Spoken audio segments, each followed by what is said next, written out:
maman avait 500 000 francs par mois.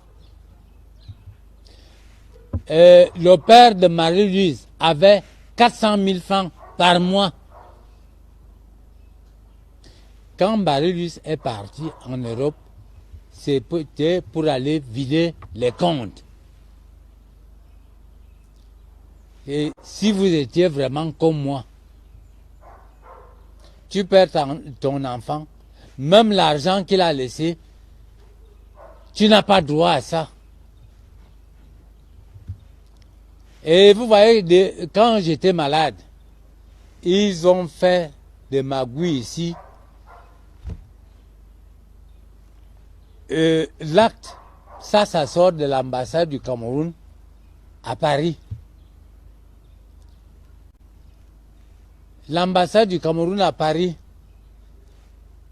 je connais que quand on veut faire l'acte, que ce soit l'acte de mariage, on demande, l'officier demande que vous choisissez quel régime. Je ne suis pas parti en France. Quand on a marqué bien séparé, qu'est-ce que ça signifie en droit? Je veux que les Camerounais me répondent. Est-ce que ça voudrait dire que si ton fils, avant qu'il se marie, t'a acheté l'habit, tu ne dois plus porter ça? C'est un crime. Il faut remettre à la veuve. Je veux qu'on me réponde. L'immeuble Ligisono, pour avoir l'immeuble Ligisono, qu'est-ce que j'avais fait? Et comme les janvier, il vient encore, c'est lui le chef, là où se trouve la section d'essence, à Ligisono. Et j'avais fait ça chez Maître Mbourahanda. Que ce soit à mon nom, c'est même pour qui? Avec l'âge que j'ai, c'est même pour qui? Hein? Pourquoi elle fait ça? C'est pour elle. Vu que c'est mon premier fils, c'est pour elle. Et vous voyez comment j'ai pu distribuer.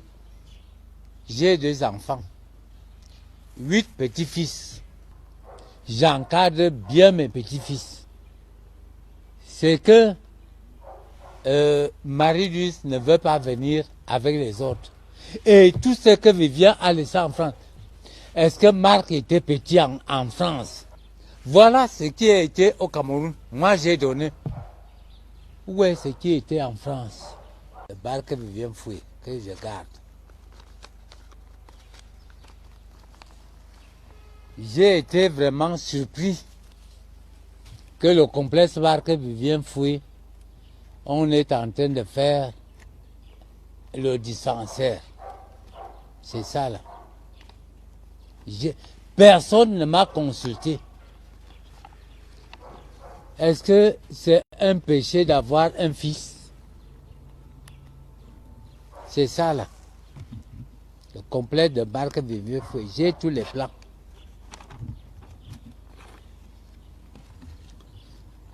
Si vous voulez, vous pouvez venir voir tout ça. C'est ces plans. J'ai été surpris. Avant-hier, j'arrive à la tombe. Je voulais nettoyer la tombe. Je vois qu'on est en train de casser le complexe. J'interpelle le monsieur. Il me dit qu'il est, si c'est ingénieur ou je ne sais pas comment, il m'avait dit là. Il me dit que lui fait son travail, il fait son job, on lui paye son argent, un point. J'ai dit non, arrêtez. Arrêtez. Le complexe de Marc Vivien Fouille. Il y a beaucoup de terrain. Si Marie-Louise veut construire une maison, n'a qu'à construire la maison. Pas ce complexe. Que tout le monde attende vraiment que ce complexe finisse pour que les Camerounais arrivent à utiliser le complexe. On change. Quand on change le complexe, quel est ce mépris? Hein? Je suis son oncle ou son père. Lui, elle ne me dit même pas. Je vois les gens en train de casser Si les gens cassent le complexe, et que ça arrive, qu'il arrive à détruire vraiment ce complexe, comment nous allons faire? Moi, j'ai acheté le terrain au complexe. Marc Vivien Foué me donner l'argent. Moi-même, j'ai travaillé aussi l'argent. J'ai fait 19 ans de maire. En dehors des 19 ans de maire, j'ai travaillé à la poste centrale de Yaoundé. J'étais chef de section financier à la poste centrale de Yaoundé.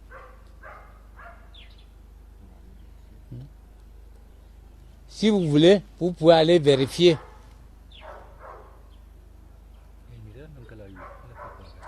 Elle a eu plus de 3 milliards. J'ai dit bien plus de 3 milliards. Qu'est-ce qu'elle a fait avec? Au lieu de venir terminer le complexe, parce que le complexe, les tôles qui sont au complexe, le fer, nous sommes allés acheter ça en Belgique.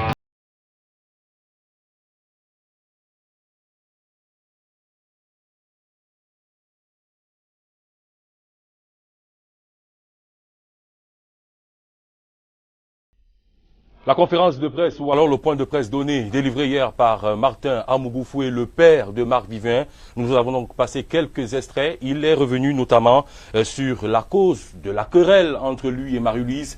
C'est un secret de polichinelle que de dire donc que la famille Foué n'est pas en odeur de sainteté et à couteau tiré avec la veuve de Marie-Louise Foué. Une situation qui aura conduit notamment le fils aîné de Marc Vivien à faire la case prison. Heureusement, il est sorti, nous a confié le père hier, mais il en appelle à une réconciliation. Nous allons en parler dans le cadre de cette émission. Et puis, on vous l'a dit, le complexe sportif de Marc Vivien Foué en passe de devenir complexe sanitaire. Nous allons en parler et vous présenter les documents qui nous ont également été présentés par la famille hier. Mais permettez-moi de présenter mes invités, ceux avec qui nous allons faire le débat, parce que nous allons d'abord parler de l'homme, de la vie et du parcours de cet illustre joueur qu'a connu le Cameroun. Je voudrais donc inviter tout de suite d'abord Sando Lomtiti, présenter Sando Lomtiti, qui est journaliste, aîné de la profession, qui a accompagné les Lions Indomptables dans plusieurs compétitions et bien évidemment qui a eu à voir évoluer Marc Vivien Foué. Sando Lomtiti, bonjour. Bonjour Hervé, bonjour à vos téléspectateurs. Merci beaucoup d'avoir accepté notre invitation. Quand on dit Marc Vivien Foué, 26 juin 2003, 26 juin 2022, quel premier commentaire? En fait, je pense que ce sont les larmes parce que chez nous on dit, lorsque vous allez à un deuil, vous ne pleurez pas celui qui est mort, mais vous pensez à vous mort. Quand Marc Vivien Foué est tombé, j'ai pensé à sa famille, j'ai pensé à sa mère, à son épouse, mais j'ai également pensé à moi-même, puisque je me rappelais, en ce moment, quelque temps avant, j'avais été victime d'un accident de la route et conduit à l'hôpital de la Quintini. Nous étions 4 à entrer au bloc et les 3 autres sont morts. Et en demandant à ma mère de venir avec le drap, elle a paniqué parce qu'elle se disait que comme les 3 premiers sont morts, forcément, son fils est aussi mort. On le lui cache. Elle s'est mise à courir de partout au niveau de la cantine en disant qu'elle veut faire pipi. Et donc j'ai pensé à ce que ma mère avait vécu et je pensais à ce que la mère de Foué vivait en ce moment. Voir ton fils partir sous tes yeux, c'est suffisamment difficile. Et donc ce film n'est jamais sorti de ma tête. Je pense à cette famille et on reviendra certainement sur l'évocation de ce que Marc a laissé comme souvenir, que ce soit comme joueur de canon de Yaoundé, comme lion indomptable, comme symbole du Cameroun à l'étranger, à Liverpool entre autres, à Lyon, ou alors comme citoyen camerounais, que de souvenirs, que de larmes. Merci beaucoup Sando Lomtiti d'être donc avec nous dans le cadre de cette émission spéciale hommage à Marc-Vivien Foué. Je voudrais à présent inviter ou présenter celui qui a connu Marc-Vivien Foué en tant qu'entraîneur sélectionneur des Lions Indomptables. Par 2 fois il a été entraîneur sélectionneur des Lions Indomptables, mais dans la première période où il tenait les rênes de cette équipe, il était donc le principal encadreur de Marc-Vivien. Et puis il est aussi de la famille Canon de Yaoundé, la famille à laquelle a appartenu Marc-Vivien. Il s'agit du coach Jean-Paul Akono qui nous fait l'honneur d'être avec nous ce matin dans le cadre de l'émission Franc Jeu. Bonjour coach. Bonjour Hervé Junior, bonjour à Sando Lomtiti. Merci coach. Bonjour à toute votre équipe technique. D'abord c'est un plaisir pour moi que de me retrouver au niveau, en plein, n'est-ce pas, à la chaîne de télé de Matt Dinali Moa, je crois que c'est ça, qui est une collègue, n'est-ce pas, au sein du CTFP, que la fédération a bien voulu mettre en place pour normaliser un peu la LFPC. Donc c'est vraiment un grand honneur et je vous dis merci de m'avoir invité. Et maintenant, je crois que vous m'avez posé la question qui était Marc-Vivien Foué. Vraiment, je vous assure, comme il vient de dire, Lomtiti, cette commémoration d'aujourd'hui, c'est comme si on vient de nous annoncer encore que Marc-Vivien Foué est mort, comme nous l'avons vécu, n'est-ce pas, le 26 juin 2003.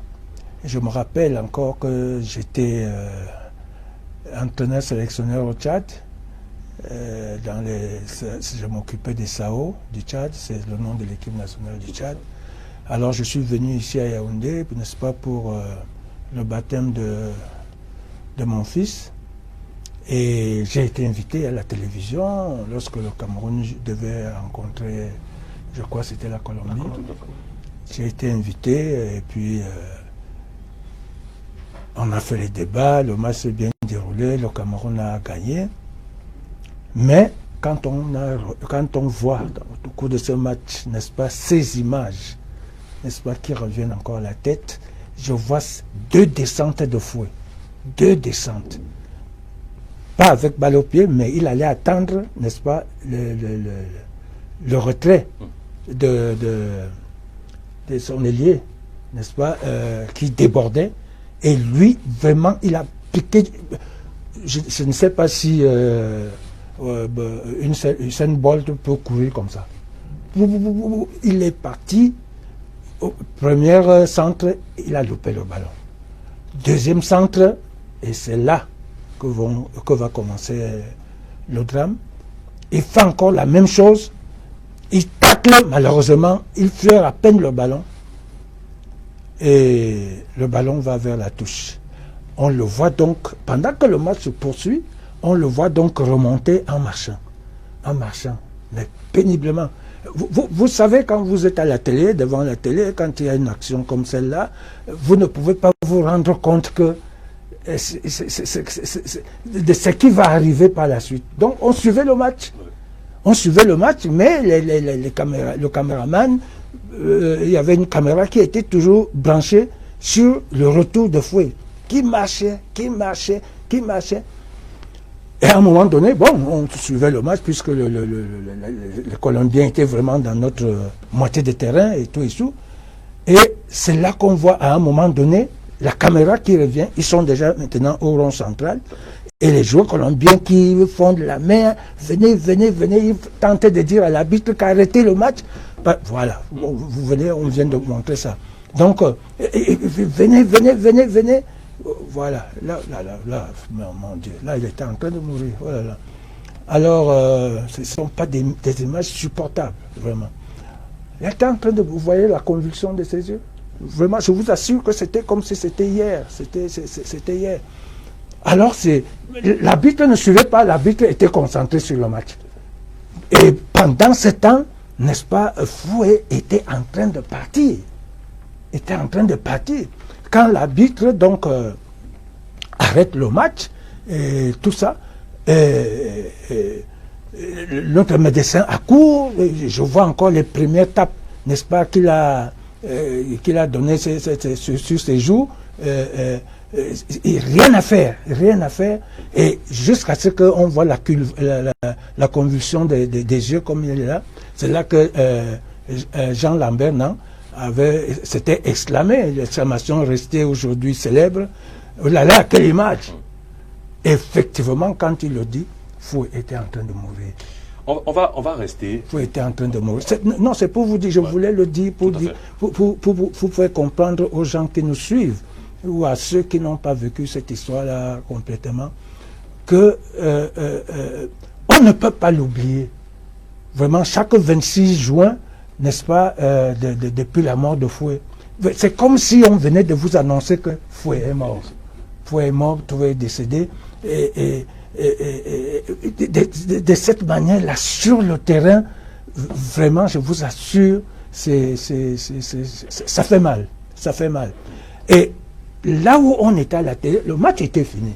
Je me souviens que j'avais eu à dire, comme on était qualifié pour la finale, j'avais eu à dire, j'espère que nous allons récupérer Fouet le plus rapidement possible, parce qu'il y avait la finale, c'était face à la France, et tout, que j'espère que le malaise de Fouet n'est pas dangereux. Bon, on va vite le récupérer, parce qu'un joueur comme ça ne doit pas nous manquer dans l'entrejeu.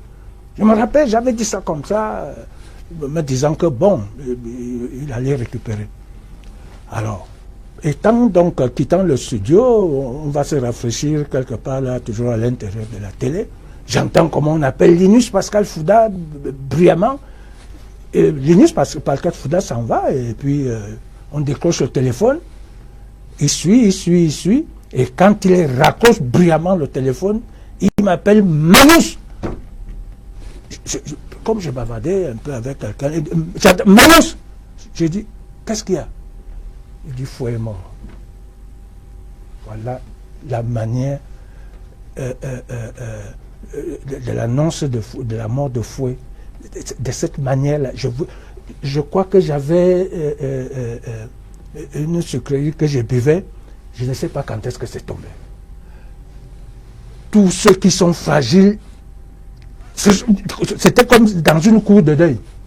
Les pleurs à gauche, les pleurs à droite. Qu'est-ce que tu dis là? Lui, me mettait en pleurs. Nous tous en pleurs et tout. Non, c'est vous dire que c'était tellement traumatisant qu'on ne peut pas oublier.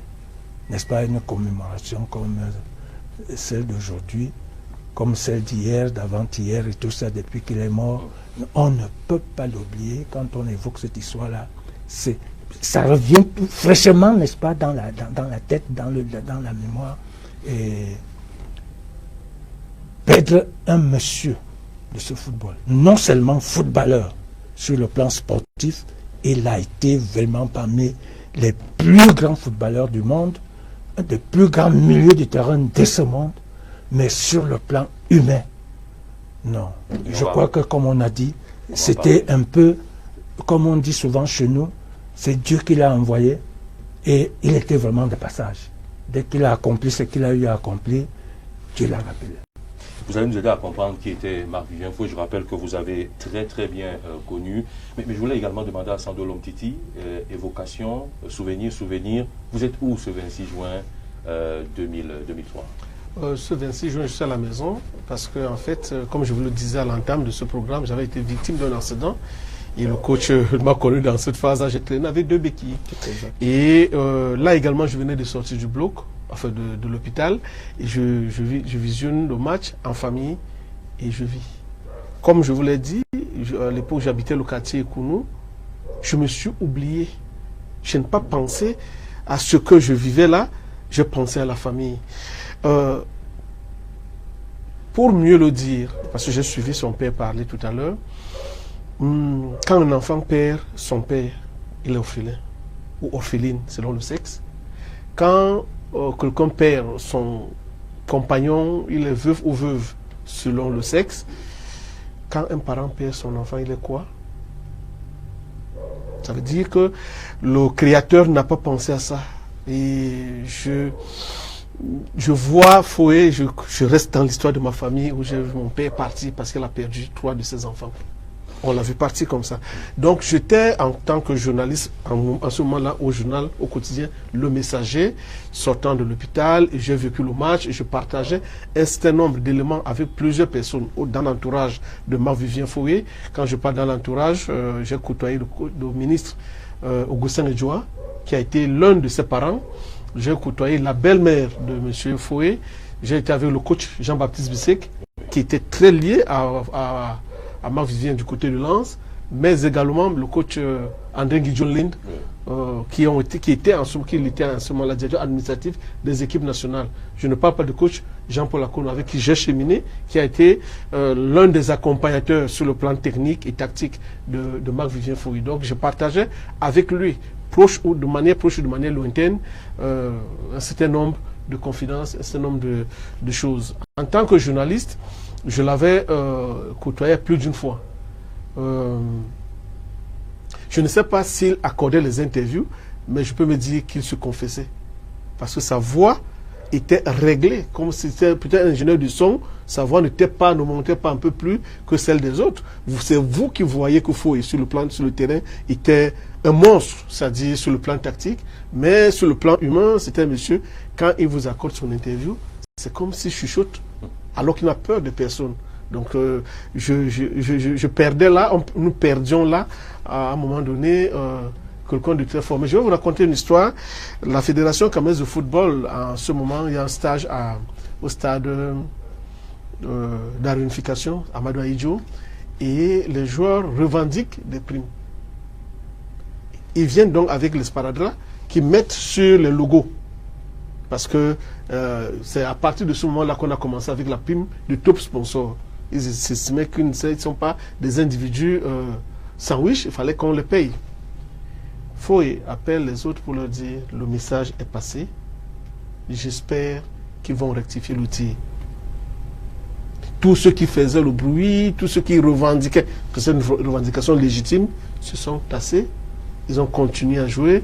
Le président Mayebi, qui était là, est parti. Et quelques jours après, la situation a été régularisée parce qu'en fait, ils ont compris que la doléance telle que posée par les joueurs était fondée. Ils ont compris qu'ils avaient un interlocuteur qui était Marc-Vivien Foé, qui ne se présentait pas forcément comme celui-là qui revendiquait, qui était le capitaine de cette équipe. Parce qu'on peut être leader sans porter le brassard. Je pense que Marc-Vivien Foé... qu'il était justement le véritable capitaine. Rigobert sont plus un symbole. Tout à fait. Marc-Vivien, capitaine tout à fait. Officieux. Et je pense à autre chose du côté de Marc-Vivien. C'est...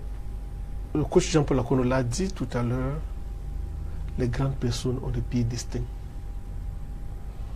C'est-à-dire, avec tout ce qu'il représentait pour la jeunesse camerounaise, tout ce qu'il représentait pour l'équipe nationale du Cameroun, et comme symbole de l'Afrique pour le monde, partir comme ça, il avait une mission, il est venu, il l'a rempli, et il est reparti. Je pense, pour la suite de notre programme, m'adresser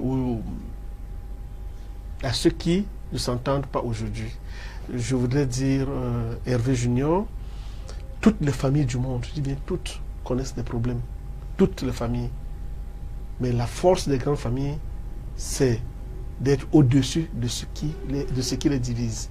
C'est-à-dire, nous avons perdu nos parents, nous avons perdu l'époux, nous avons perdu notre fils. Qu'est-ce qui nous reste? Et de là où il est, qu'est-ce qu'il attend de nous? Ce ne sont pas les conférences de presse, ce n'est pas le fait que la veuve se braque et tout, mais l'héritage de Marc-Vivien Foé commence par ses enfants. Qu'est-ce que nous voulons leur inculquer comme éducation? Moi, j'ai appris, et j'étais avec un collègue, un confrère à nous deux, d'ailleurs, Émile Zola, quand on a pris le braquage en France de l'église, et où le fils de Marc-Vivien était, nous avons été tous touchés. Parce que ce n'était pas du Marc-Vivien Foué. Mais maintenant, l'enfant se sent abandonné. L'enfant a deux familles, la famille du père, la famille de la mère. Si il y a une dureté de cœur quelque part, il faudrait que l'autre côté baisse le ton. Baisser le ton ne veut pas forcément dire qu'on est faible. Et le plus grand stratège, le plus grand stratège chinois disait, la meilleure guerre qu'on gagne, c'est là où on n'a pas combattu. Nous allons parler de le programme de l'émission ce matin prévoit d'évoquer d'abord la vie, le parcours de l'homme, le joueur, l'homme également, et ensuite on va revenir sur, on est obligé de revenir dessus puisque l'actualité c'est l'information, on n'a pas envie de dire un certain nombre de choses parce qu'il y a tellement de choses qui se sont dites, mais on est obligé de moins de parler de la conférence de presse ou alors du point de presse donné hier par le père de Marc-Vivien Foué qui nous a confié que ça fait 19 ans qu'il ne parlait pas et il a voulu donc faire une sortie médiatique. On va retrouver d'ailleurs tout à l'heure des extraits de Martin Amougou Foué, le père de Marc-Vivien Foué, et surtout cette principale information, document à l'appui qu'il nous a livré, le complexe sportif Marc-Vivien Foué en passe de devenir complexe sanitaire, avec bien évidemment la bénédiction du gouvernement, du ministre notamment de la Santé, Manaouda Malachi, qui a déjà délivré une note, une correspondance allant dans ce sens. On va en parler tout à l'heure, mais famille Canon, vous le connaissez à quel moment exactement, Jean-Paul Akono, Marc-Vivien Foué? Ça remonte à quand le contact, les premiers contacts avec Marc-Vivien? J'ai dit famille Canon parce que j'imagine que ça commence là-bas, dans la grande famille Bakoum. Ben, disons que, en ce qui concerne le Canon, d'abord, je n'ai jamais joué avec Marc-Vivien Foué. Tout à fait. Quand lui, il est venu jouer dans le Canon, j'avais déjà arrêté. Et c'est la dernière saison qu'il passe dans le Canon, n'est-ce pas? C'est-à-dire la saison d'après, c'est dans ce temps-là que je deviens, je deviens une fois de plus entraîneur du Canon. Lui, une année avant, avait eu à jouer. Et c'était effectivement pendant la Coupe du Monde, je crois, 94. Sa dernière saison, effectivement. Oui, voilà. Puisque c'est après qu'il va à Lens. Qu'il va à Lens. Tout à fait. Donc il part. Mais on se connaissait déjà, lui sachant que j'ai été quand même un des joueurs du Canon et que je suis entraîneur. Et moi, sachant aussi que c'est une véritable... c'est un véritable grand joueur, n'est-ce pas, qui était en train de monter et qui allait vraiment réussir sur tous les plans, surtout avec le contrat professionnel qu'il avait eu à Lens pour sa première équipe, et vraiment faire très grande figure, n'est-ce pas, au niveau de l'équipe nationale, les Lions Indomptables. Sinon, quand je le voyais de loin, avant l'équipe nationale, avant que je ne l'aie de plus près au niveau de l'équipe nationale, vraiment, et des témoignages qu'on faisait de ces actes et tout, je pense que ça s'est confirmé d'ailleurs, dès que je l'ai eu comme sélectionneur en équipe nationale. J'ai vu, c'était vraiment quelqu'un, comme le disait l'homme Titi tout à l'heure, qui n'aimait pas trop de bruit. Là où vous allez voir que quand les joueurs de l'équipe nationale, par exemple, grévaient, n'est-ce pas, si on te dit que Foué parmi eux, ça tournait pas ci, ça tournait pas là, il était toujours assis derrière, il regardait, parfois il esquissait un sourire, machin, tout ça. Tout le monde parlait, mais quand Foué se levait pour prononcer un mot, on dirait que c'est un ordinateur qui a enregistré tout ce que vous avez dit, qui a analysé et qui vous dit voici donc la solution, voici la conclusion. Sans lever le ton, sans plutôt non plus le baisser, il parlait calmement et les joueurs l'écoutaient religieusement. Très respecté donc de ses coéquipiers. Si c'est ça, je n'allais pas seulement dire qu'il était vénéré, parce qu'il n'y a que Dieu qu'on venait. Donc vraiment très respecté de ses coéquipiers. Vous n'allez pas le voir discuter, non, c'est fini, non, il faut qu'on grève. Non. Il est là, il vous regarde. Et après, sans même qu'il demande la parole, quand il lui dit, mais Marco, toi tu penses même comment?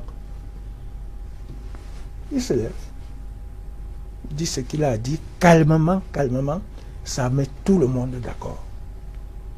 Ça met tout le monde d'accord. Comme ce que l'homme Titi venait de raconter tout à l'heure. C'était sa fouet. Il savait, n'est-ce pas, désamorcer certaines situations très difficiles. Très difficiles. Et c'était quelqu'un, il était dans le groupe. Tu vas le voir peut-être parler un peu là-bas, à gauche, à droite. Tu ne peux pas savoir que Marc Vivien Foé est là. Mais c'est sur le terrain que tu vois ce qui est dans l'homme, à l'intérieur de l'homme.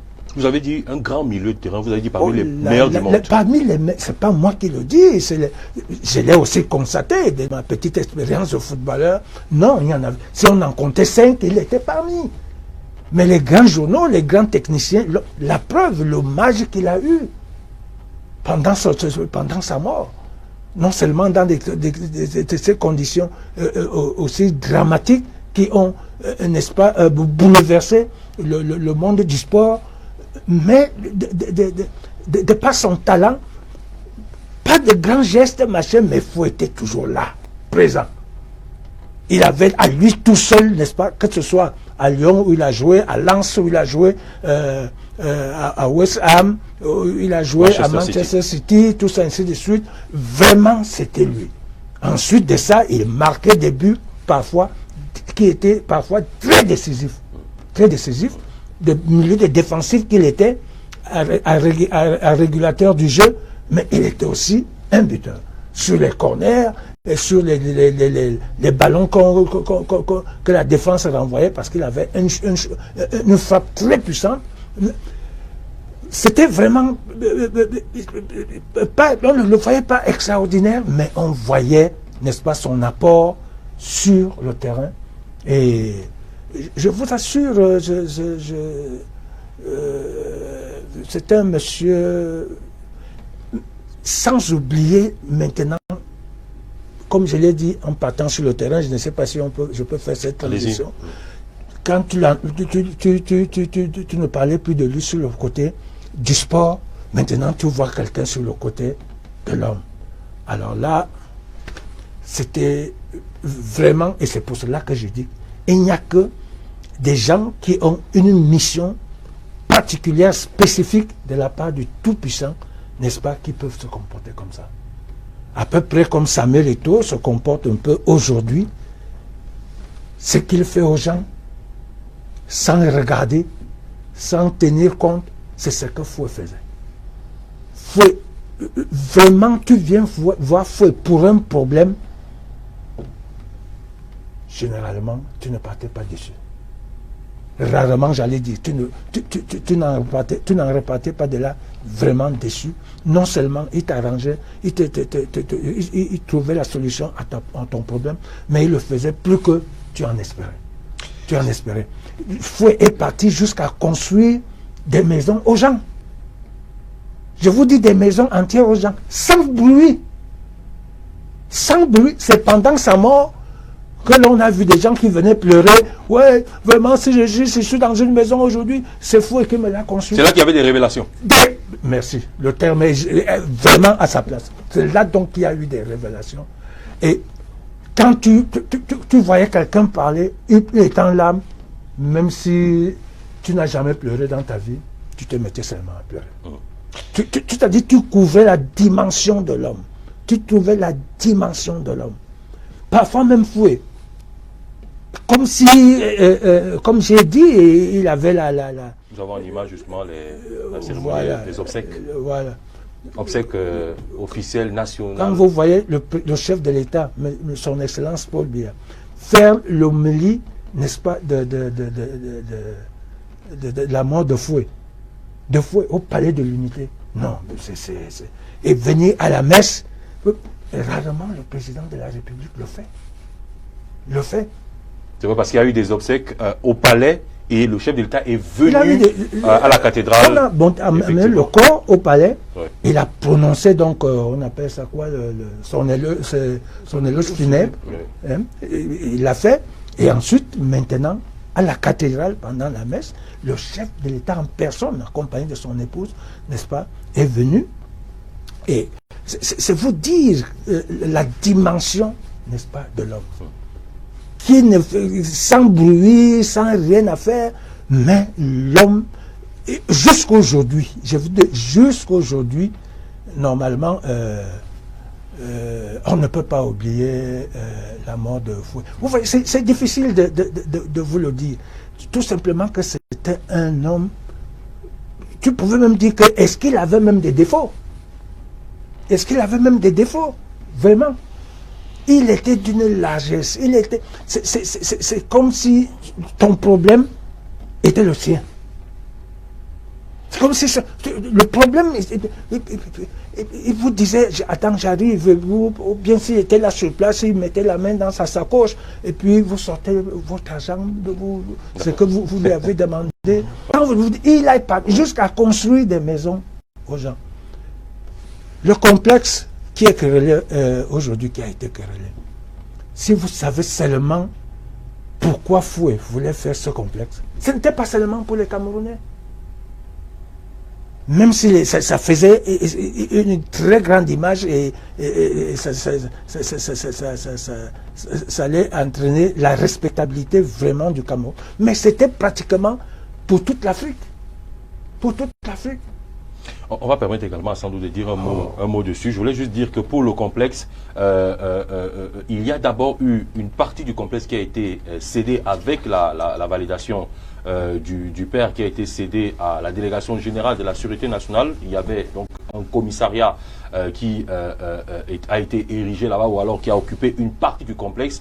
Là, nous sommes dans les années 2015, 2016, 2017, et donc depuis quelques heures, vous aurez certainement, avec la permission de Roméo Nemango qui a la réalisation, le document signé par le ministre Manaouda Malachi, qui donc désormais fait passer le complexe sportif en complexe sanitaire, avec cette fois-là la validation de la veuve Foué, ce que le père a dénoncé, lui estimant être propriétaire du complexe. J'ai dit, on va revenir là-dessus. Je voulais vraiment qu'on termine avec l'homme. Je crois que vous vouliez dire un mot également sur l'homme, mais également sur cette demi-finale. Les informations que nous avons tous eues, c'est que Marc Vivien n'est pas en pleine forme avant cette demi-finale. On parle de gastro-entérite carabinée, disons le plus simplement possible, mais il décide de jouer et il confiera même qu'il voulait jouer peut-être juste une mi-temps, mais il décide d'y aller à fond. Jusqu'à cette 72e minute. Très rapidement, puisque peut-être on va sortir par là, l'évolution de Marc Vivien, c'est dans 3 clubs au Cameroun: Union de Garoua, Fogab de Yaoundé et Canon de Yaoundé. Et du côté de la France, il a évolué dans, je pense, 4 ou 5... de l'Europe, il a évolué dans 5 clubs, c'est-à-dire Lens, Lyon, Manchester City, West Ham. Donc je pense qu'il a connu quand même une carrière assez relevée, avec beaucoup de bons souvenirs.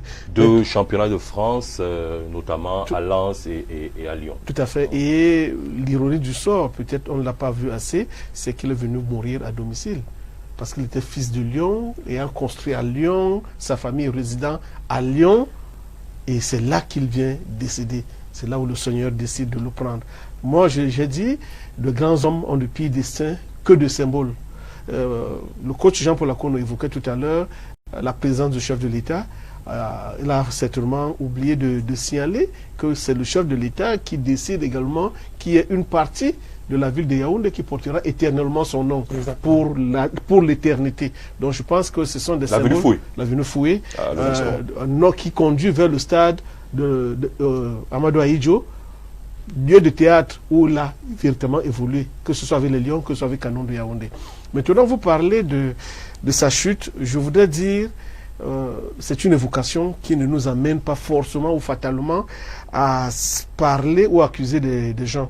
Mais je pense qu'une équipe comme le Barça, aujourd'hui, a contribué véritablement à relever l'aspect sanitaire dans le monde du sport. Et je pense qu'il y a, ce n'est pas une information exclusive que je donne ici, la FIFA s'est saisie du projet de FC Barcelone pour continuer à former les médecins de sport à travers le monde. Je pense les 2 premiers qui ont été formés, les 2 premiers Camerounais qui ont bénéficié, qui ont suivi cette formation, c'est le docteur Elias Matip, qui a été médecin fédéral au niveau de la Fédération camerounaise de volleyball.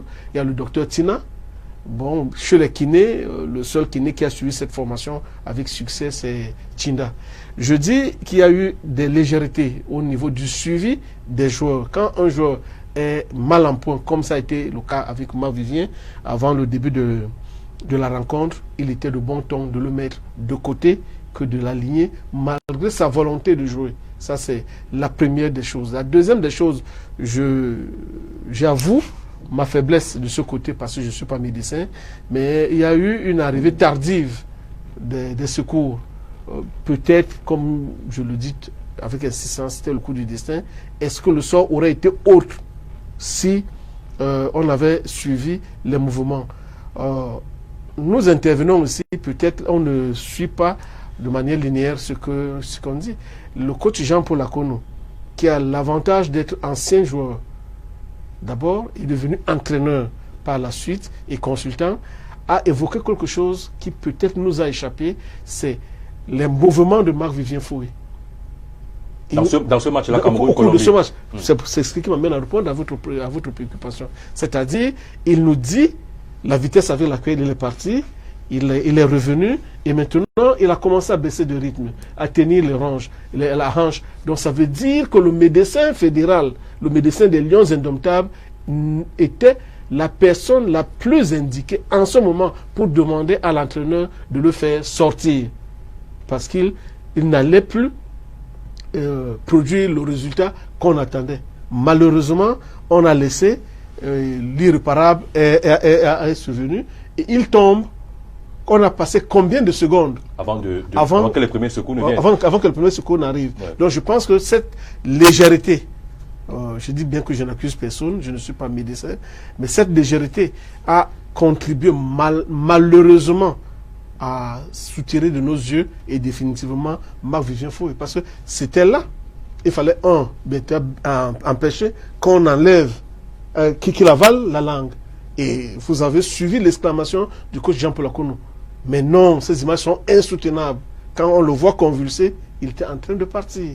Et jusque-là, il n'y avait pas encore de secours. De secours. Tout à fait.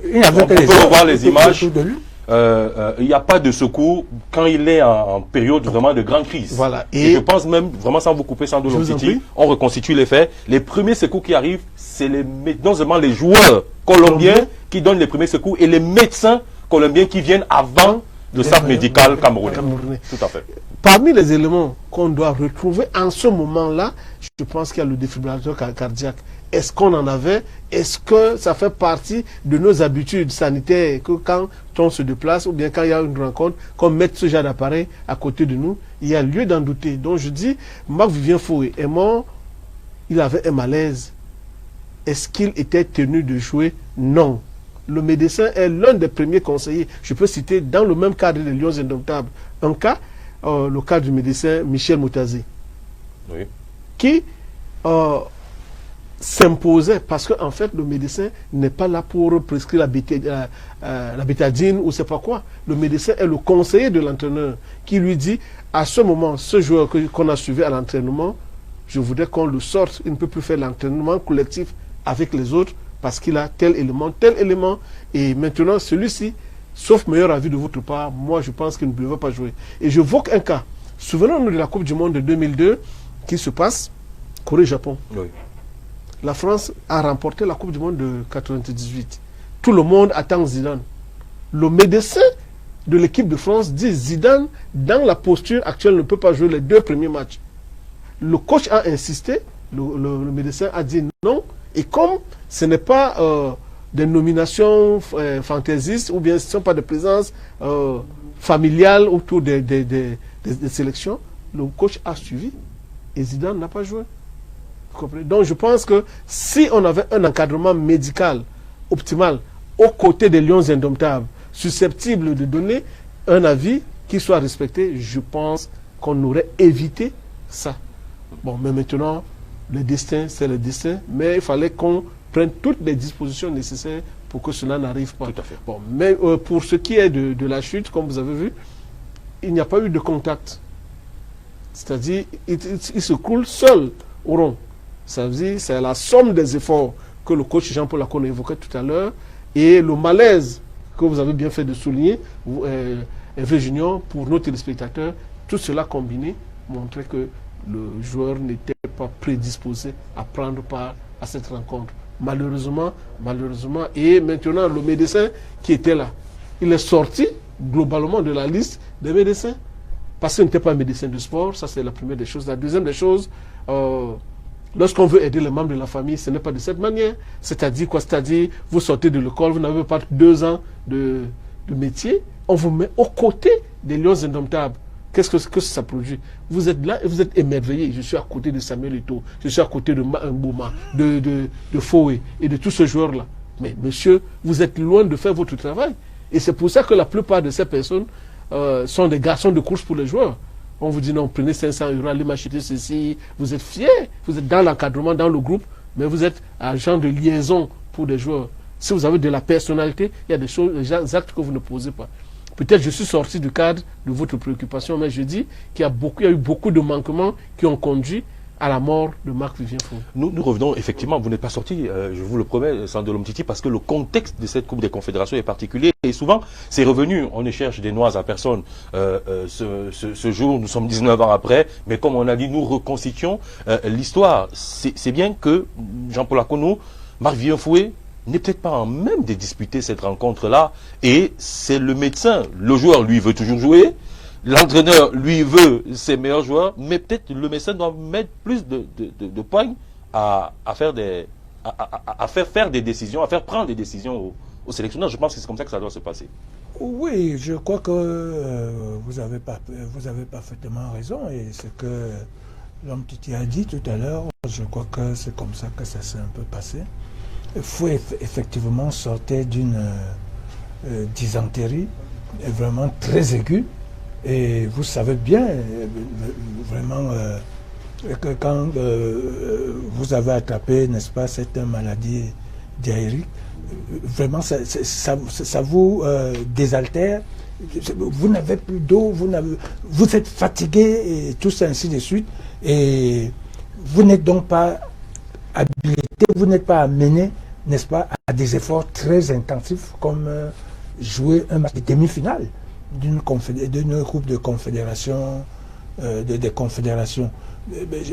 Je crois, je ne sais même pas s'il faut avoir eu à 200 entraînements. Je ne sais pas. Je ne sais pas. Donc, je crois que un entraîneur, lui, il s'est dit non, c'est un joueur qui récupère vite, machin, tout ça, ainsi de suite. Mais le docteur doit toujours ramener l'entraîneur un peu à faire de bons choix et à ne pas faire des choix risqués. Hein.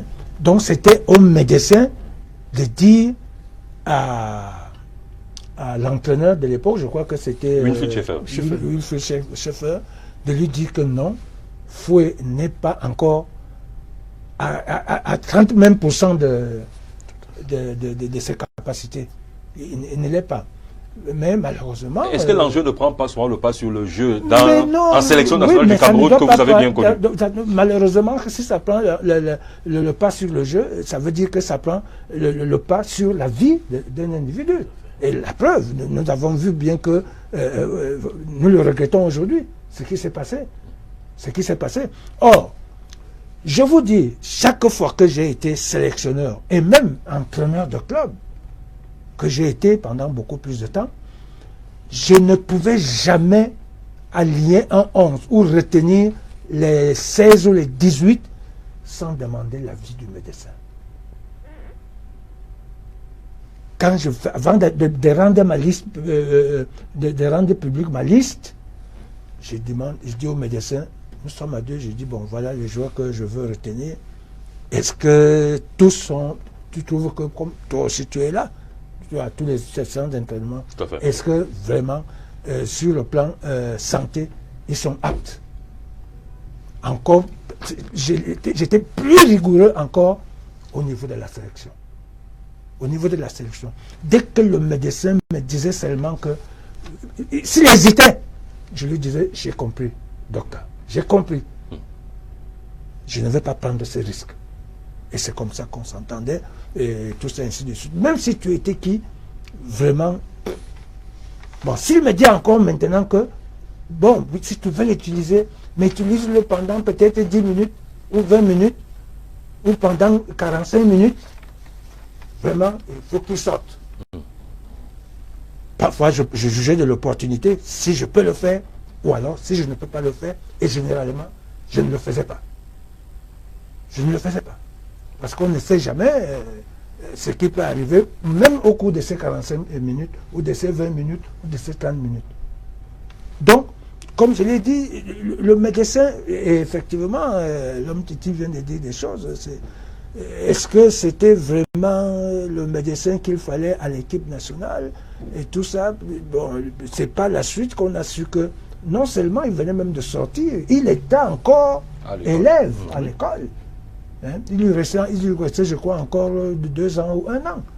1 an. Donc, vraiment, bon, c'est des choses, c'est arrivé, c'est arrivé. Maintenant, ceux qui ont géré ce genre de situation, vraiment, ça veut...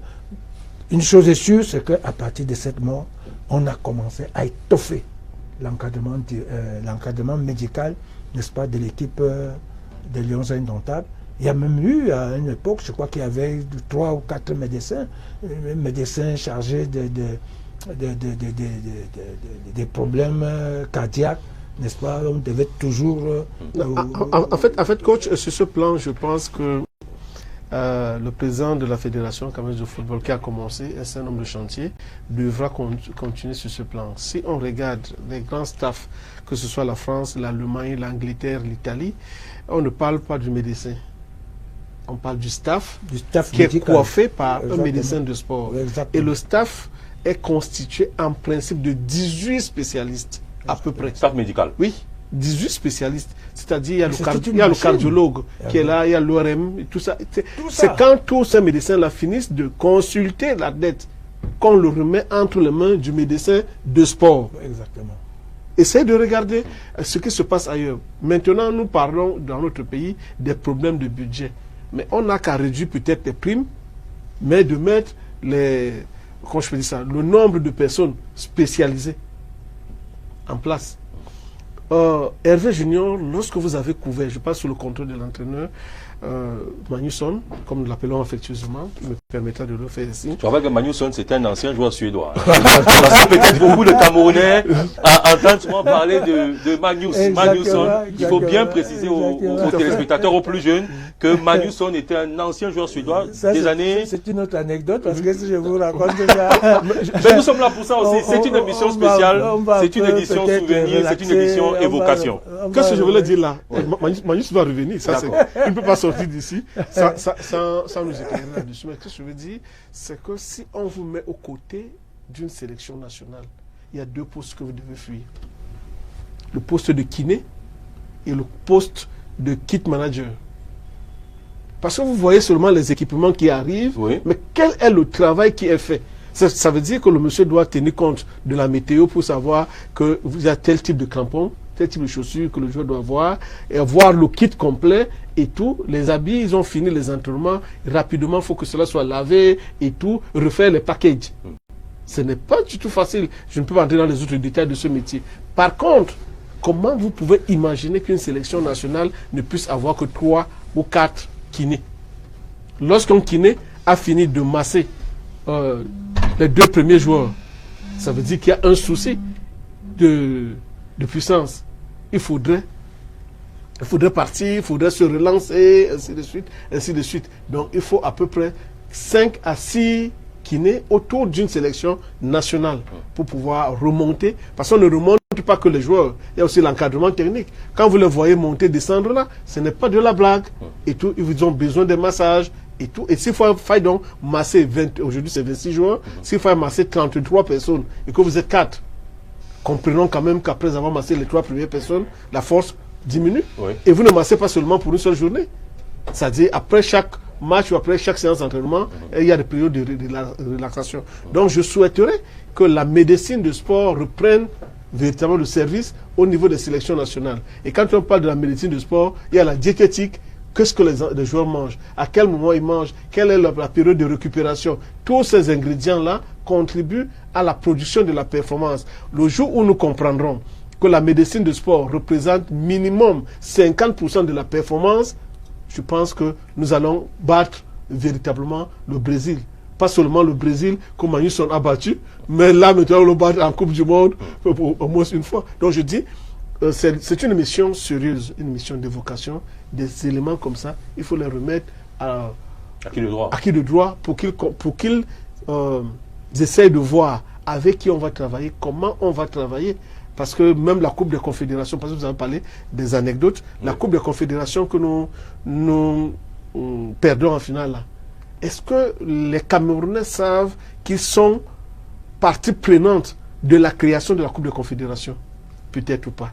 Qu'est-ce qui se passe? C'est-à-dire que le roi Fahd d'Arabie Saoudite est gêné par l'hégémonie de la FIFA et décide de créer une compétition qui va réunir l'Afrique et l'Asie.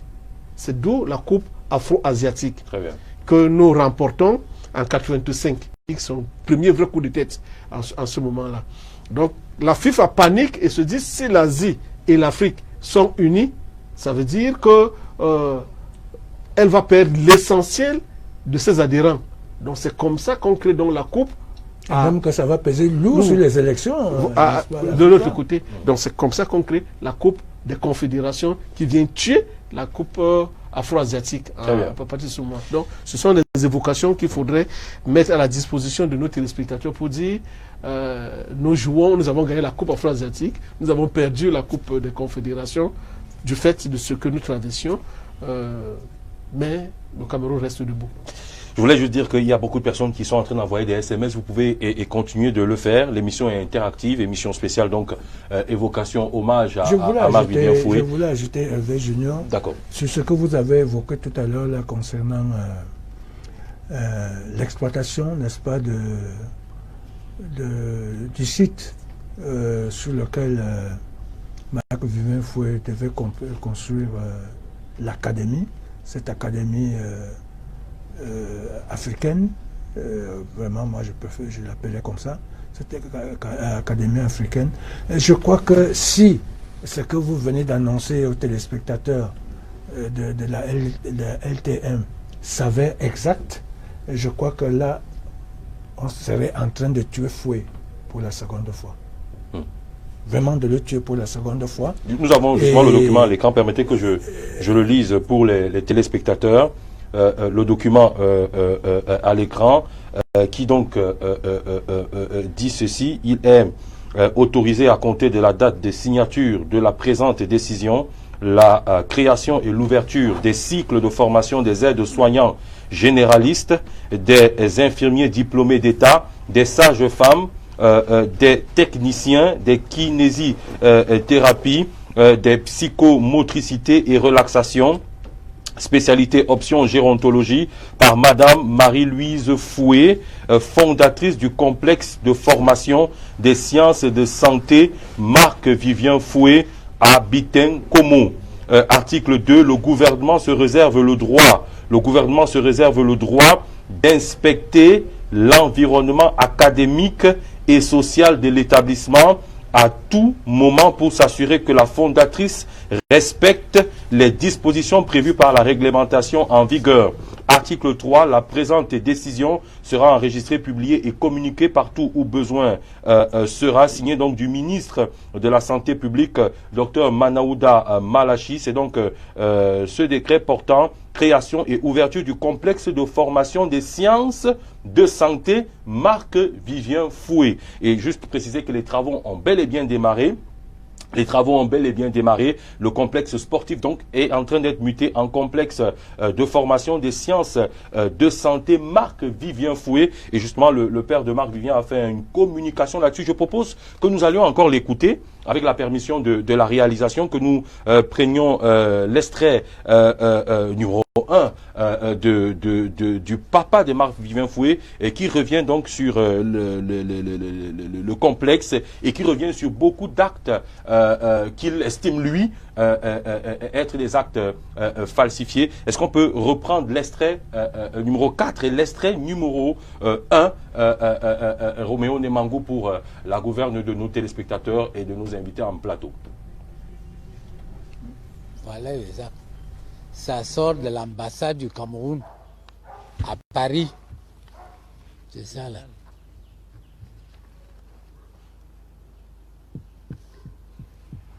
Vous voyez que depuis que Marc est mort, ça fait 19 ans aujourd'hui, je ne parlais pas parce que ça me faisait tellement mal.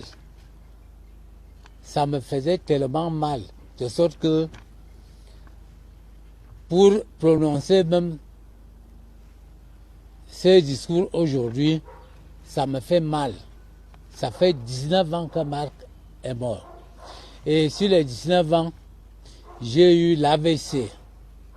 J'ai eu l'hypertension, j'ai eu la goutte, j'ai eu mal aux reins, j'ai eu mal aux yeux.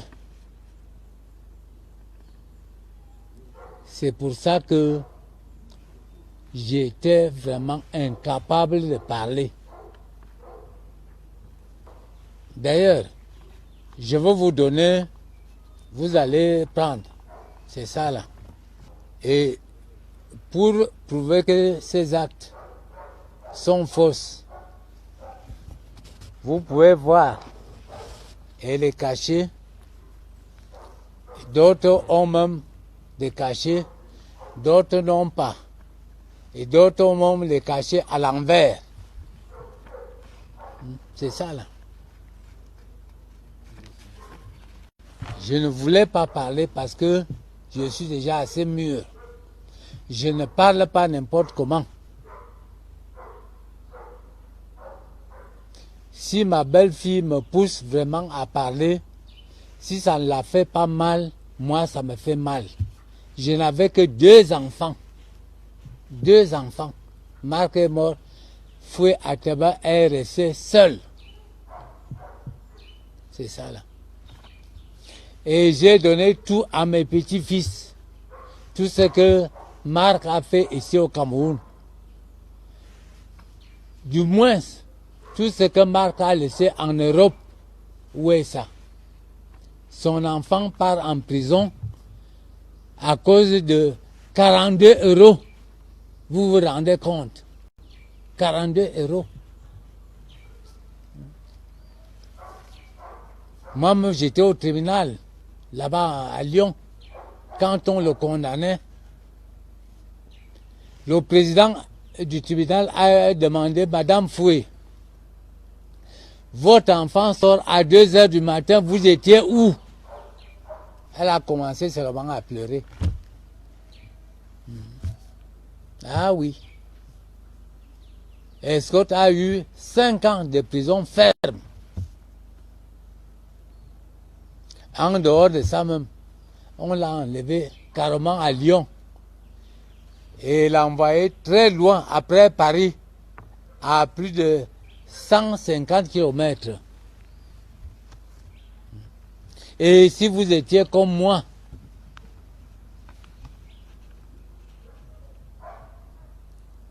très dur, très dur.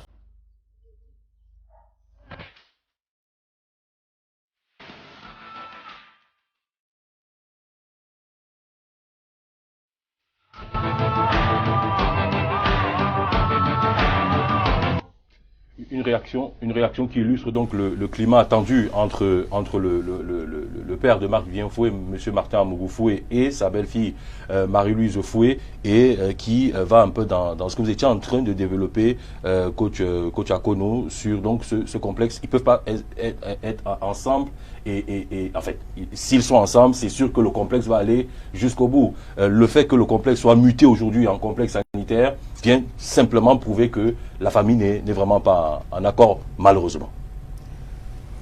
Oui, malheureusement, ça fait vraiment mal. Ça fait mal parce que je crois que la moindre des choses qu'on aurait dû faire pour rendre un véritable hommage à Foué, si des gens vraiment si des gens croyaient en ce qu'ils faisaient parce qu'ils étaient ensemble, je crois que la meilleure chose à faire, c'était de respecter, de terminer, n'est-ce pas, ce projet de Foué, qui n'était pas du tout, alors là, loin s'en faut, ce centre médical dont vous parlez là, pour la santé, tout ça, ainsi de suite. Et Foué voulait faire, comme nous l'avons dit tout à l'heure, il voulait construire une académie, n'est-ce pas, de sport. De sport, pas seulement même du football, hein, du sport. Et même si l'activité principale allait être le football au niveau de la formation, je crois que c'est ça qu'il voulait faire, et les travaux avaient déjà même commencé, puisque je ne sais pas si ça existe encore, il avait déjà presque construit. C'est ce que tu es en train de voir. Voilà. Il avait déjà presque construit cette histoire-là. En fait, c'est là qu'il est enterré. Hein. Son mausolée n'est pas loin du complexe. Donc aujourd'hui, si je parle de tuer Foué pour une seconde fois, vraiment, et ça m'ennuie, je suis désolé que ce soit celle avec qui il a partagé sa vie, donc il connaissait bien ce projet, parce que Foué ne l'a pas inventé, il a dû parler de ça avec elle. Et je crois que la meilleure façon, comme je l'ai dit, d'honorer la mémoire de son mari. Sans vous couper, nous sommes en train de voir le complexe, et tout à l'heure, la réalisation nous a permis de voir le commissariat qui était déjà installé de ce côté-là. Voilà, là, vous voyez la plaque. C'est la plaque du commissariat de sécurité publique qui avait été installée là-bas, parce que sur la zone inhabitée, bien évidemment, il y avait beaucoup de banditisme. Donc, cette partie avait été donc donnée à la délégation générale de la Sûreté nationale pour un commissariat. Mais désormais, je crois que tous vont devoir déménager, puisque le ministère de la Santé publique, sur volonté de Madame Marie-Louise Foué, est en train de vouloir récupérer pour la... Donc, je pense qu'avec la permission du coach, qui est développé très bien d'ailleurs, certainement cette partie, compte tenu de l'espace, de la superficie, peut-être cette partie resterait pour le compte du commissariat. Ça aussi, on peut le faire. Mais maintenant, là où je rejoins le coach, j'ai suivi l'intervention du père. Je pense la paix, c'est comme le tango. Ça se danse à deux. C'est pour ceux qui ont connu Marc-Vivien Foué, un apôtre de paix, un homme d'amour. Je crois que si on a été son épouse, si on est son père, toutes les parties devaient se retrouver pour respecter la mémoire de Marc-Vivien. Ce qui a été donné, parce qu'il faudrait aussi qu'on le dise, c'est à titre didactique, ce qui a été donné aux parents, même si c'est pendant le mariage, par respect pour la mémoire de celui qui est parti, on le laisse aux parents. Nous sommes des Africains, nous sommes nous autres des Bantous. Le fait de vouloir peut-être, même si on a raison, même si, je dis bien, on a raison de vouloir forcément prendre ceci, alors qu'on a une grande partie, vous n'exposez pas la mémoire de celui qui est parti, mais vous exposez la vie de vos enfants. Et généralement, dans un tel contexte, qu'est-ce qui se dit? Bon, comme elle a décidé, comme ce sont les enfants de... Ça cesse d'être les enfants de Marc-Vivien Foué, ça devient les enfants de la fille Bassa, et à partir de ce moment-là, les enfants ne bénéficient pas de la bénédiction de leurs grands-parents. Donc je souhaite, pour ce qui est de moi, que les uns et les autres arrivent dans un cadre de paix, d'un cadre d'entente, parce que quelle que soit la tournure, 19 ans, rien n'a été fait dans le cadre, dans le cadre de la matérialisation de la volonté de Marc-Vivien Foué, pour faire de cet endroit un Clairefontaine à la camerounaise. Parce que c'était ça son rêve. Au moment où il commence la construction de ce centre, Hervé Junior, la Fédération camerounaise de football n'a pas véritablement un centre où les joueurs peuvent être mis au vert. Et il se dit donc que lui, il peut avoir ce cadre-là où les joueurs sont suivis sur le plan technique, sur le plan médical. C'est-à-dire on peut vous masser, on peut. Donc je pense que c'était ça, le rêve de Marc-Vivien Foé, qui n'était pas un rêve personnel, mais qui était un rêve pour la postérité et le bonheur de ses coéquipiers. Je voudrais avoir un autre intervenant dans cette émission. Mesdames, Messieurs, nous avons voulu avoir un avocat dans cette émission pour nous aider aussi à comprendre cette querelle. Nous sommes obligés aussi d'en parler parce que c'est l'actualité des Foués aujourd'hui, cette querelle successorale entre donc le père et l'épouse de Marc-Vivien Foé. Tout à l'heure, nous avons vu les images, sur les images, les documents brandis par le père qui étaient des documents de l'acte de mariage entre Marc-Vivien et Marius Foé, acte de mariage scellé sous le régime bien séparé. Maître Alain Guigny, je ne sais pas si vous êtes en direct avec nous, si vous nous entendez. Bonjour.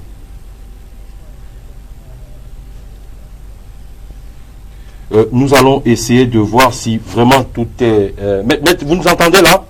Oui, moi je vous entends bien. Merci beaucoup, Maître. Nous sommes en direct donc avec vous. Je rappelle que vous répondez à nos questions depuis Douala. Déjà, pour le commun des Camerounais, qu'est-ce que c'est qu'un mariage à régime bien séparé? Qu'est-ce que cela signifie exactement? Ça veut dire que les biens, chacun a ses biens propres. Ça veut dire qu'il n'y a rien en commun, pour être simpliste. Ce qui veut dire que les biens de Marc-Vivien Foé sont les biens de Marc-Vivien Foé, les biens de sa femme sont les biens de sa femme. C'est-à-dire qu'ils n'ont rien en commun. Alors, si Marc-Vivien Foé, parce que c'est ce que dit le père depuis, en tout cas c'est ce qu'il a martelé hier dans son point de presse, si donc son fils lui a remis des biens dans ce régime-là bien séparé, est-ce que ces biens... Voilà, comment est-ce qu'on peut considérer ces biens-là? Le père estime que l'épouse de Marc-Vivien veut prendre ce que le fils a donné au père avant le mariage. Comment comprendre ça, maître? Exactement, comment est-ce qu'il faut se positionner par rapport à ces allégations du père de Foé qui estime qu'il a des biens qui lui ont été donnés par son fils et qu'il n'a pas le droit de les rétrocéder à l'épouse de Foé? Non, ce qui veut dire que, je ne sais pas si c'est à l'épouse qu'on remet. C'est-à-dire que si le bien est au nom de Marc-Vivien Foé, ce bien est considéré comme un bien propre. Mais à partir du moment où Marc-Vivien Foé a laissé des descendants, je crois qu'ils ont eu 3 enfants, si je ne me trompe. 3 enfants dans le mariage, et on a appris hier qu'il avait également fait un enfant avant le mariage, une fille qui est d'ailleurs à Douala. Qui est reconnue? Qui est reconnue, oui. Voilà. À partir du moment où on a laissé les descendants, il y a donc ce qu'on appelle, ça veut dire que ce constitue l'assiette de la succession. Parce qu'il y a une assiette, c'est-à-dire l'ensemble des biens de Marc-Vivien Foé. Et doit être dévolu aux descendants. Vous savez qu'en droit des successions, quand on a les descendants, les autres n'ont plus droit à rien. Voilà. Donc à partir de ce moment, les enfants sont les seuls héritiers, si je peux essayer de parler simplement, sont donc les seuls héritiers. Et maintenant le problème est celui-ci. Il y a ce qu'on appelle la réserve héréditaire. C'est-à-dire que c'est l'ensemble des biens d'une personne dont une personne ne peut pas disposer par donation à d'autres personnes. Ce qui veut dire quoi? Ce qui veut dire que, comme Marc-Vivien Foé a 4 enfants, en principe, cette partie qui est la réserve revient aux 3/4 de l'assiette de la succession. C'est-à-dire que les 3/4 en fait l'ensemble des biens qui constituent les biens propres de Marc-Vivien Foé, et on vérifie effectivement si ce qui a été donné, si c'est une seule maison, je suppose, si c'est un seul bien, si ce bien-là représente les 1/4, ça veut dire que la partie qui peut être donnée par Marc-Vivien Foé de son vivant. Voilà à peu près ce qu'on appelle la réserve héréditaire. Ok. Mais pour bien vous comprendre, et j'imagine les téléspectateurs également, on va essayer de récapituler. Alors, Marie-Luce Foué, dans le mariage bien séparé, mariage matrimonial bien séparé, ne peut donc pas hériter de Marc Vivien Foué, ce sont les enfants, les 4 enfants. C'est bien ça? Oui. À partir du moment, c'est la volonté des contractants. Ça veut dire qu'il faut reconnaître que un mariage est un contrat. Donc vous manifestez la volonté de ne pas mettre bien en commun. Donc ce qui me revient à moi me revient à moi, et ce qui revient à l'autre revient à l'autre. À partir du moment où les biens sont au nom de Marc Vivien Foué, ça veut dire que ces biens-là sont les biens propres de Marc Vivien Foué, et le conjoint survivant n'a droit à rien. C'est très clair. Le conjoint survivant n'a droit à rien. Et en attendant donc que les enfants, parce qu'on s'est dit Marc décède pendant que les enfants sont mineurs, est-ce que l'épouse à ce moment-là peut gérer les biens du mari jusqu'à la majorité des enfants? Bien sûr, ça veut dire qu'il faut que ce soit une décision de justice qui lui donne cette capacité. C'est vrai qu'elle a l'autorité parentale, mais une décision de justice peut effectivement dire que la succession peut avoir pour administrateur un oncle, un père, un oncle. C'est une décision de justice qui doit pouvoir le préciser. Qu'est-ce qu'on fait donc? Vous avez parlé tout à l'heure de réserve héréditaire. Je voudrais que vous nous expliquiez encore bien qu'est-ce qu'on fait des biens qui ont été donnés par Marc à son papa. Est-ce que les enfants peuvent, eux qui sont des héritiers, demander à reprendre ces biens-là? Écoutez, ce n'est pas parce qu'on a donné des biens, je vous ai dit qu'il y a une quotité qui est permise. Hein? Oui. Ça veut dire qu'il y a une part de la réserve. Ça veut dire, je vous ai dit que si on avait 3 enfants, les 3/4 des biens qui constituent l'assiette ne peuvent pas être donnés. Je ne sais pas si je me fais comprendre. C'est les 3/4. Ça veut dire que vous pouvez disposer d'un quart des biens quand vous avez un peu plus de 3 enfants. C'est ça. Ce qui veut dire que on fait l'ensemble, on fait le récapitule de l'ensemble de l'assiette de la succession, c'est-à-dire l'ensemble des biens de la succession, et on vérifie si ce qui a été donné correspond à un quart, c'est-à-dire ce qui peut être donné ou pas. Donc maintenant, il faut juste se rassurer et essayer de savoir si ce qui a été donné par Marc à ses parents, voilà, est dans n'attaque pas la réserve qui, elle, doit revenir au successeur naturel. Voilà, effectivement, c'est ça. Et pour connaître ça, il faut juste discuter avec les enfants, ou bien il faut avoir une vue globale des biens de Marc Vivien. Comment on fait pour connaître la quotité et la réserve? Ça veut dire que la seule instance réellement compétente pour le faire, ça devrait être le juge. Ça veut dire que s'il y a contestation, ça devrait être le juge qui devrait pouvoir vérifier effectivement l'ensemble des biens, regarder l'ensemble des biens qui ont fait l'objet de donation, et puis regarder, faire un calcul arithmétique et voir si ça correspond à la réserve, si les descendants ont été foués ou pas. Enfin, foués, c'est une manière de parler. Tout à fait. Bien quand même de Marc Vivien Foué. Mais si ça a été donné de manière illégale, si ça a été donné de manière illégale, vous demandez à ce que le juge corrige. C'est tout. On va sortir peut-être par là, Maître Alain Guigny.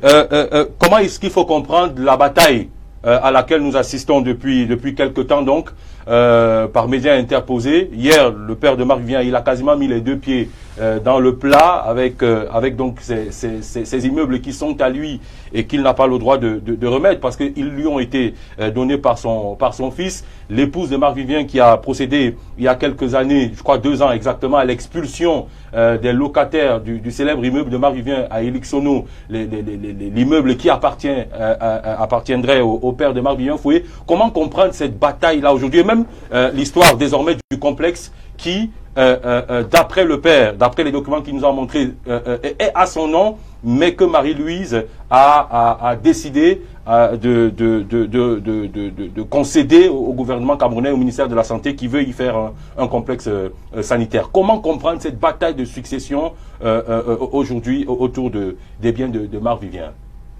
Excusez-moi, si le complexe est au nom de qui? Quand vous dites son nom, au nom du père ou au nom de Foué? Au nom du père, d'après les documents remis. Vous ne pouvez pas donner ce qui ne vous appartient pas. Même si ça ne vous appartient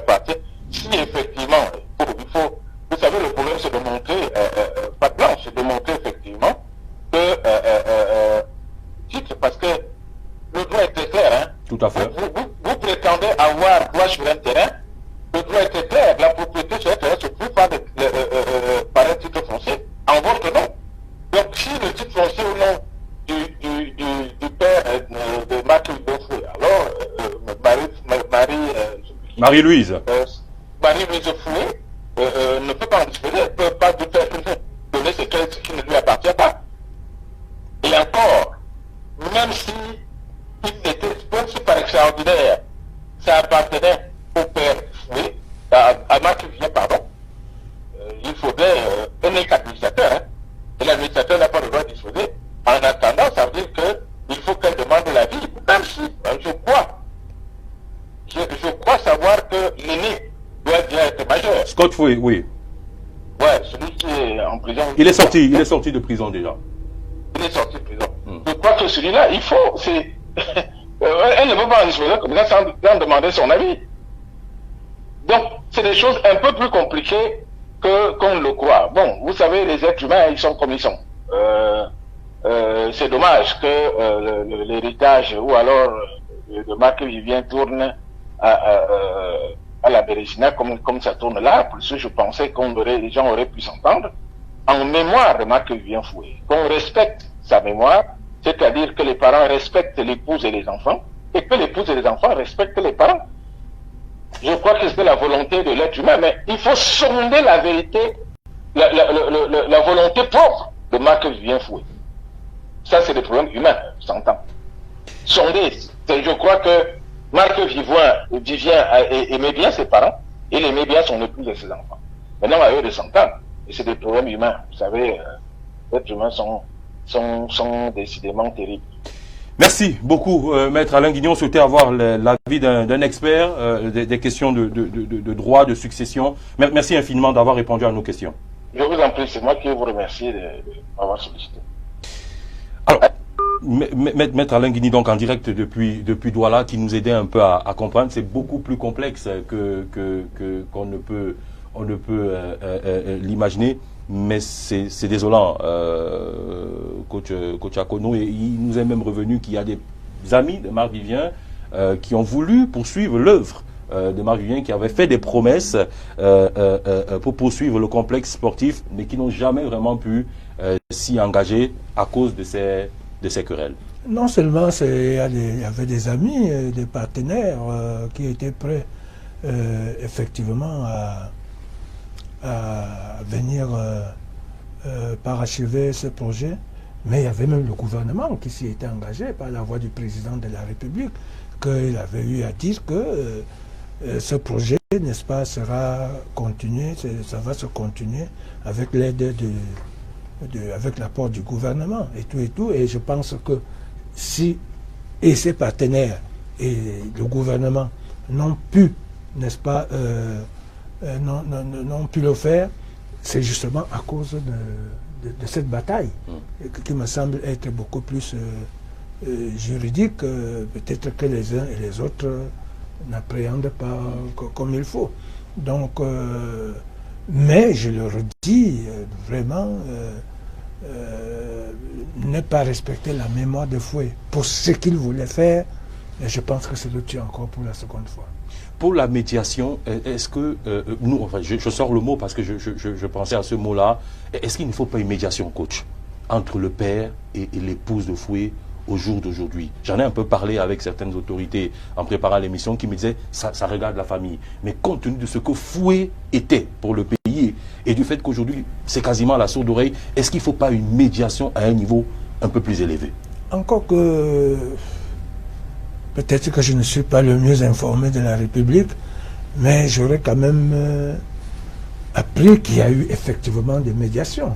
Il y a eu des médiations, on a voulu rapprocher les uns et les autres, mais chacun, n'est-ce pas, effectivement, avec ce que Maître Alain Guigny vient de nous dire pour éclairer notre lanterne, la lanterne des Camerounais, eh bien, on sent que c'est peut-être par ignorance du droit. Qu'est-ce qu'on retient justement de ce que Maître Guigny a dit en quelques mots? Qu'est-ce que vous avez retenu? Non, mais parce qu'on a tenu à avoir un avocat pour qu'il nous éclaircisse un peu. Mais justement, Maître Guigny a dit d'abord c'était un régime, n'est-ce pas, à bien séparer. Oui. Donc ça veut dire que c'est bien de fouet, comme les biens de fouet, comme par exemple soit construire des maisons, ou alors vouloir faire le projet, terminer le projet qu'il avait eu à faire là, ça regarde fouet. D'accord. Ça regarde fouet, et les biens de son épouse, ça regarde, n'est-ce pas, son épouse. Bon, maintenant, au niveau de l'hérédité, bon, c'est tout à fait normal que ce soit elle ou bien que ce soit fouet, celui qui meurt ou celui ou celle qui meurt avant, effectivement, la succession, n'est-ce pas, concerne donc tous les enfants, parce que les enfants là ne sont pas seulement les enfants de fouet, c'est aussi les enfants de l'épouse. Donc, n'importe comment, je pense, tel que je comprends, n'importe comment que ce soit d'un côté ou de l'autre, celui qui disparaît, il y a donc ce niveau successoral, n'est-ce pas, héréditaire, au niveau des biens et tout ça, ainsi de suite. Donc, mais je dis bien, comme vous dites, s'il y avait eu, n'est-ce pas, cette entente, si chacun n'était pas resté tranché, n'est-ce pas, dans ses positions, je crois que vraiment, une fois de plus, pour ce que Fouet voulait faire, pour la postérité des jeunes Camerounais, pour la postérité des Africains, vraiment, et surtout que non seulement le gouvernement était prêt à poursuivre les travaux, mais il y avait des partenaires. Tout à fait. Comme ça a été dit, qui étaient prêts, n'est-ce pas, à venir réaliser ce projet de Marc Vivien Fouet. Et je crois que ça aurait profité, n'est-ce pas, à toute la famille. À toute la famille, et singulièrement, beaucoup plus aux enfants.